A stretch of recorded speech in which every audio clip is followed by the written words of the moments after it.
દેવભૂમિ દ્વારકા જિલ્લામાં ગેરકાયદેસર ડીઝલ વેચાણનો ભંડાફોડ 81.53 લાખનો મુદ્દામાલ કબજે 5 આરોપી ઝડપાયા દેવભૂમિ દ્વારકા પ્રતિનિધિ દ્વારા તારીખ 5/4/2026ના રોજ સાંજે એસઓજી ટીમ દેવભૂમિ દ્વારકાએ પેટ્રોલિંગ દરમિયાન મળેલી ખાનગી બાતમીના આધારે જામનગર ખંભાળિયા હાઇવે નજીક દાંતા ગામની ગોલાઈ વિસ્તારમાં ગેરકાયદેસર રીતે ડીઝલના સંગ્રહ અને વેચાણ કરતા રેકેટનો પર્દાફાશ કર્યો હતો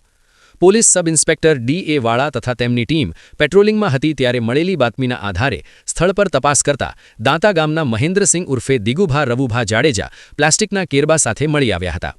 પૂછપરછ દરમિયાન તેમણે સ્વીકાર્યું હતું કે ટેન્કર ટ્રકોમાંથી ચોરી કરીને ડીઝલ એકત્ર કરી અને ઓછા ભાવે વાહન ચાલકોને વેચાણ કરતા હતા આગળની તપાસમાં પોલીસે દાંતા ગામ પાસે આવેલી તેમને વાડીમાં દરોડો પાડતા 200 લીટરના 8 બેરલ તથા 20 લીટરના 5 કેન મળી કુલ 1700 લીટર ડીઝલ જેની કિંમત અંદાજે ₹1,53,000 છે જપ્ત કર્યું હતું આ કેસમાં ટેન્કર ટ્રકના ડ્રાઈવરો સહિત કુલ 5 આરોપીઓને ઝડપી લેવામાં આવ્યા છે જ્યારે ટેન્કર ટ્રકના માલિક ઋષિરાજસિંહ રામદેવસિંહ જાડેજા વિરુદ્ધ પણ ગુનો નોંધાયો છે આરોપીઓ ટેન્કરમાં ભરેલા ડીઝલમાંથી ભાગ ચોરી કરીને તેનો ગેરકાયદેસર વેપાર કરતા હોવાનું બહાર આવ્યું છે પોલીસે ઘટના સ્થળેથી કુલ 4 ટેન્કર ટ્રક એટલે કે કુલ કિંમત અંદાજે ₹80 લાખ તેમજ અન્ય સાધનો સહિત કુલ ₹81,53,000નો મુદ્દામાલ કબજે કર્યો છે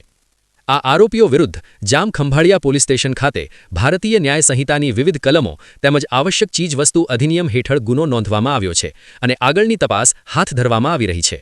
પોલીસ દ્વારા જણાવાયું છે કે ગેરકાયદેસર રીતે જ્વલનશીલ પદાર્થોનો સંગ્રહ અને વેચાણ માનવ જીવન માટે જોખમી સાબિત થઈ શકે છે તેથી આવી પ્રવૃત્તિઓ સામે કડક કાર્યવાહી ચાલુ રહેશે